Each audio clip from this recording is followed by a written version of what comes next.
one of the hardest part of the competition tonight. Yeah, definitely, but you can do it. I believe in you. So, do you have any message or shout out to your designers or to your fans? As someone who came from Umingan, Pangasinan, I would like to thank all the people who's watching here tonight for your support.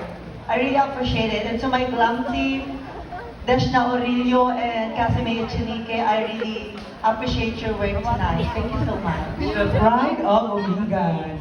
Okay, turn your back on our screen. Your hashtag is hashtag no poverty.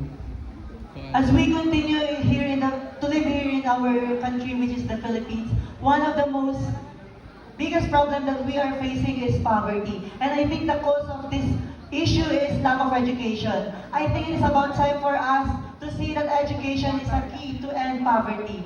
As I stand here before you tonight, I would like to encourage every youth to invest in education because it is a one way for us to be able to bring an end to poverty. And it can ameliorate also our country. Thank you.